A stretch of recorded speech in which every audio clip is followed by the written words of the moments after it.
खबरें जो आपको सीधे जोड़ती हैं हमसे, जिनका आपकी जिंदगी पर होता है सीधा असर। खबरों की वही तस्वीर, बिना बदले बिना डरे, जज्बा सच का लिए, सच दिखाते हैं हम।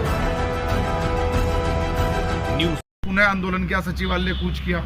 तो सचिवालय कूच पर हमें प्रमुख सचिव साहब हैं आर.के. सुधांशु जी, उनके द्वारा हमारे प्रतिनिधिमंडल को वार्ता के लिए बुलाया गया। उसमें माननीय मुख्यमंत्री के प्रतिनिधि हैं राजेश सेठी जी, जो उनके पीआरओ हैं, उन्हें बुलाया गया। निदेशालय से अपर निदेशक और उप निदेशक दोनों को बुलाया गया। उनकी मध्यस्थता में हमारी वार्ता हुई। वो जो doctor Lalit Mohan royal committee की सिफारिश लागू करने की बात थी, ठेकेदारी प्रथा समाप्त करने की बात थी, पदों में पदोन्नति की बात थी, हमारे आवासों पर मालिकाना हक की बात थी, और विशेष रूप से जो नगर निगम की स्वच्छता समितियां हैं, लगभग 933 कर्मचारी हैं, इन सबको ठेकेदारी में ना देने का एक विशेष बिंदु हमने रखा था कि साहब हमें ये संज्ञान में आया है कि नगर निगम के द्वारा इन 933 लोगों को एक ऐसे ठेकेदार के माध्यम से दिया जा रहा है जिसके ऊपर पहले करोड़ों रुपए के गबन के आरोप हैं, जिसके विरुद्ध जांच चल रही है। खुद डीएम मैडम ने उसके ऊपर जांच बिठाई है। राजकीय दून मेडिकल कॉलेज देहरा खास में करोड़ों रुपए का गबन करके वह ठेकेदार मस्ती के साथ जीवन जी रहा है। उसके ऊपर किसी प्रकार की कोई कार्रवाई नहीं हो रही है। अनेकों माध्यम से प्रयास किए गए। 4 दिसंबर 2023 को हमने डीएम मैडम से मुलाकात करी अपने प्रतिनिधिमंडल के साथ। मैडम ने उसमें जांच के आदेश करे। रामजी शरण शर्मा जी के हस्ताक्षर से वो पत्र जारी हुआ, और खुद जो गौरव कुमार हमारे एमएनए हैं नगर निगम के, उनको उस जांच कमेटी का अध्यक्ष बनाया गया कि भाई इन कर्मचारियों को न्याय दिलाएं, जितना इनका पैसा गबन किया गया है वो वापसी दिलाएं।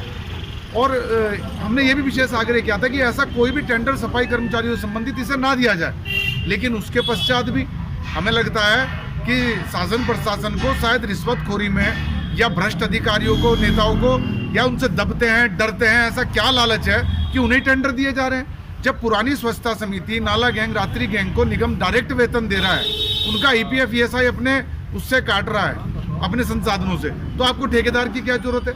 आप ठेकेदार को पर मंथ 7-8 लाख रुपए क्यों देना चाह रहे हैं? ऐसा क्या डर है, ऐसा क्या भय है कि आप एक सफाई कर्मचारी को बीमा नहीं देंगे, उसे जो सुविधाएं हैं, बोनस है, एचआरए हैं, भत्ते हैं, वो नहीं देंगे, पर 1-1.5 करोड़ रुपए आप ठेकेदार को कमीशन का नाम का दे देंगे?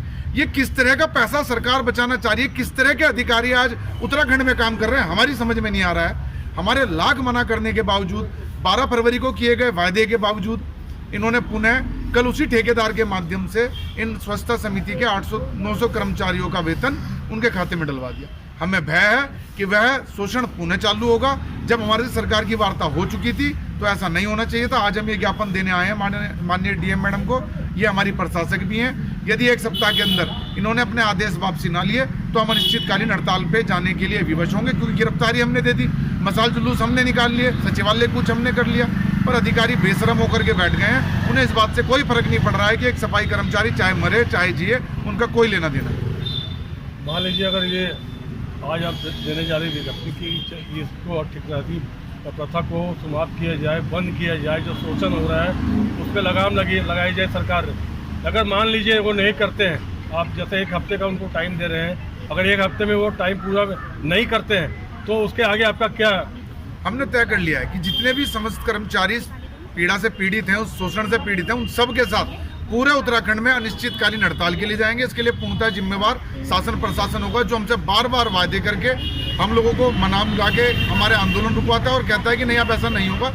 लेकिन उसके बावजूद भी कल से उन्होंने फिर ठेकेदारी का ये